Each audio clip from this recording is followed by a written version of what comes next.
వాస్తవానికి భగవద్గీత అనేది మహాభారతంలోని భీష్మ పర్వంలో 42వ అధ్యాయంలో వచ్చేటటువంటి 700 శ్లోకాలని కలిపి భగవద్గీతగా ఈరోజు మన భారతదేశంలో ప్రాచుర్యంలోకి తీసుకొచ్చారు. మరి భగవద్గీత సారాంశం ఏందిరా అంటే, శ్రీకృష్ణుడు ఏదైతే విషాద యోగంలో ఉన్నటువంటి అర్జునుడు ఆ భగవద్గీత చెప్పడం ద్వారా కురుక్షేత్ర రణరంగాన్ని చేపించి ధర్మాన్ని స్థాపించాలి అనే ఒక ఉద్దేశంతో 700 శ్లోకాలతో కలిపినటువంటి గీతాన్ని మనం ఈరోజు భారతదేశంలో భగవద్గీతగా చెప్పుకుంటూ వస్తున్నాం.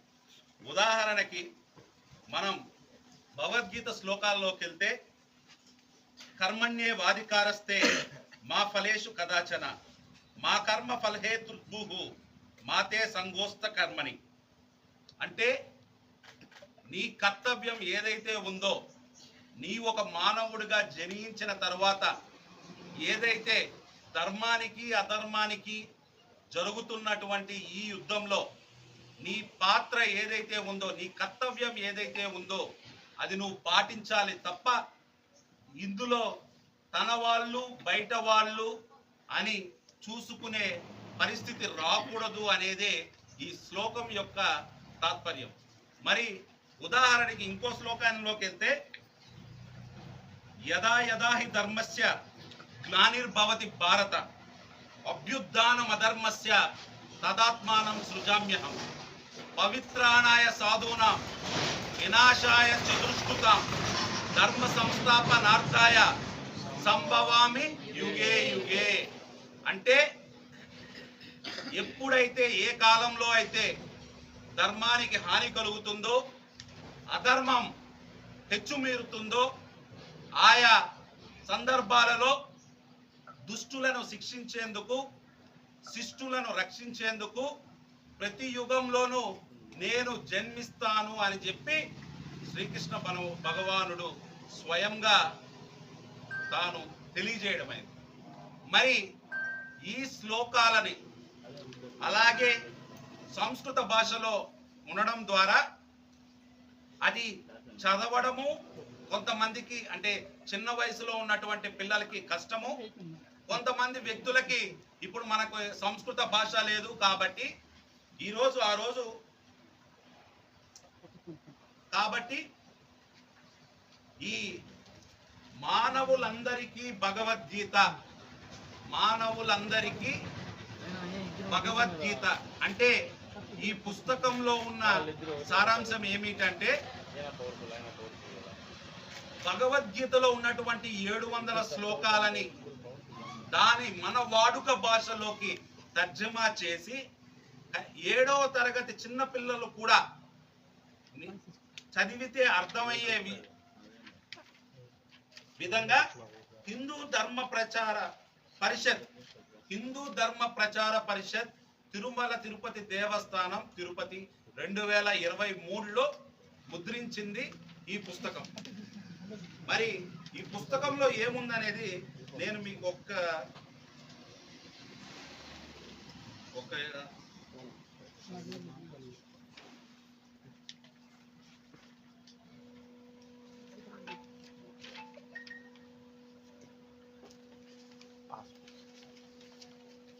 మొదటి అధ్యాయం, భగవద్గీతలో మొదటి అధ్యాయం అర్జున విషాద యోగం. మీకు ఉదాహరణ చెప్పాలి అంటే, భగవద్గీతలో ఉండే మొదటి ఓపెన్ చేయంగానే ఉండే మొదటి ఎవరు ఉంటాయంటే సంజయుడిది, ధృతరాష్ట్రుడి. మొదటి శ్లోకం ఏంద్రా అంటే, ధర్మక్షేత్రే కురుక్షేత్రే సమవేతాయుత్సవ మామక పాండవస్యైవ కిమకుర్వతి సంజయ. మరి ఈ శ్లోకాన్ని చిన్నపిల్లలకు చెప్తే ఏమర్థమవుతుంది? వాస్తవానికి ఆ శ్లోకం యొక్క అర్థమైందిరా అంటే, కురుక్షేత్రంలో అటు కౌరవ సైన్యం ఇటు పాండవుల సైన్యం ఏం చేస్తుంది అని ధృతరాష్ట్రుడు సంజయుడిని అడుగుతాడు. మరి ఆ శ్లోకానికి అర్థము ఇంత చిన్నదిగా ఉంటుంది, దాని తాత్పర్యం చాలా పెద్దదిగా ఉంటుంది. మరియు ఈ తిరుమల తిరుపతి దేవస్థానం ధర్మ ప్రచార పరిషత్ 2023 ముద్రించినటువంటి మనందరికి భగవద్గీత అనే దాంట్లో అర్జున విషాద యోగం, భగవద్గీతలోని మొదటి అధ్యాయం పేరు అర్జున విషాద యోగం.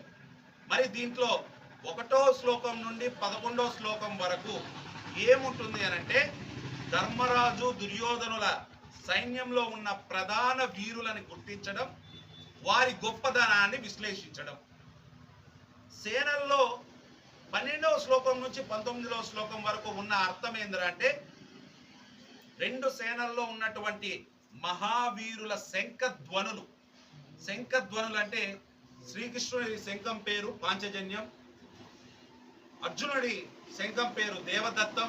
ఇలాంటి మహావీరుల శంఖాల గురించి విశ్లేషించడం అన్నమాట. అది మొదటి అధ్యాయంలో 12వ శ్లోకం నుంచి 19వ శ్లోకం వరకు. మరి 20వ శ్లోకం నుండి 27వ శ్లోకం వరకు 2 సేనల్లో ఉన్నటువంటి వీరులని అర్జునుడు చక్కగా పరిశీలించడం, ఆ యొక్క శ్లోకాల యొక్క తాత్పర్యం. మరి 28వ శ్లోకం నుండి 47వ శ్లోకం వరకు అర్జునుడు అన్నీ తెలిసిన వాడిలా తను తాను భావించుకొని తనలో ఏర్పడిన విషాదాన్ని భగవంతుడైన శ్రీకృష్ణునికి వివరించడం జరిగింది. ఇందులో అర్జునుడికి కలిగిన విషాద వర్ణన ప్రధానంగా చెప్పబడుతుంది. అర్జున విషాద యోగంలో యుద్ధ భూమిలో తేరిపారా చూస్తే శత్రుపక్షంలో తాత, గురువులు, మేనమామలు, సోదరులు, పుత్ర సమానులు, మనుమలు, ఇలా రక్త బంధువులు, అలాగే మనసుకు దగ్గరైన ఎంతో మంది స్నేహితులు కడబడ్డారు. అంతులేని దయ, మమకారం, ఆంతరికంగా దుఃఖంతో ముందుకొస్తున్న అర్జునుడు తనను పెంచిన తన వారినే క్రూరంగా చంపి ఆ రక్తపు కూడు నేను తినాలా, రాజ్య పదవులు భోగాలు అనుభవించాలా అన్న సందేహం అర్జునుడికి వచ్చింది. వీళ్ళు ధర్మహీనులై దుర్యోధన పక్షాన నిలిచిన వారై బంధువులైన వారినైనా కూడా చంపితే పాపం కదా, వీరి భార్యలు ఏమవుతారు, కుల స్త్రీలు వర్ణ సంకరానికి పాల్పడితే కులాచారాలు మంట కలుస్తాయి, పైగా పితృదేవతలు అంద లోకాలకు చేరుతారు. నీతిగా ధర్మంగా బ్రతకాలని కోరుకునే అర్జునుడిలో కలిగిన అంతర్మదనాన్ని భారత యుద్ధం ప్రోత్సహించలేదు. పరమ పాపిష్టులైన దుర్యోధనాదులు చంపకూడదనే మోహం ఆవహించింది. ఈ పరస్పర విరుద్ధమైన ధర్మ అధర్మ చింతనతో తన కర్తవ్యం ఏమిటో తెలియక కొట్టుమిట్టాడుతున్న అర్జునుడి సందేహాలు తీర్చడానికి శ్రీకృష్ణుడు నిర్ణయించుకున్నాడు. మరి ఇదే మొదటి అధ్యాయమైనటువంటి అర్జున విషాద యోగం యొక్క పూర్తి సారాంశం. మీ అందరికి అర్థమైందా? మీ అందరికి అర్థమైంది కదా? ఇలా అర్థమవ్వాలనే చిన్న పిల్లలకు కూడా సాంస్కృతిక శ్లోకాలు చదివితే దాని తాత్పర్యం బహు కఠినంగా ఉండడం ద్వారా పిల్లలకు కూడా సాంస్కృతిక శ్లోకాలు చదివితే దాని తాత్పర్యం బహు కఠినంగా ఉండడం ద్వారా అర్థం అవుతుందో కాదో అనే ఒక సందేహంతో చాలా సంక్షిప్తంగా మన అందరికీ, పిల్లలకి పెద్దలకి అర్థమయ్యే విధంగా ఈ మనందరి మానవులందరికీ భగవద్గీత అని ముద్రించిన ధర్మ ప్రచార పరిషత్ 2023 నాటి తిరుమల తిరుపతి దేవస్థానం పాలక మండలికి అందరికీ కూడా ధన్యవాదాలు తెలుపుకుంటూ థ్యాంక్ యూ. హరే కృష్ణ హరే కృష్ణ హరే కృష్ణ హరే కృష్ణ హరే కృష్ణ హరే కృష్ణ హరే కృష్ణ హరే కృష్ణ.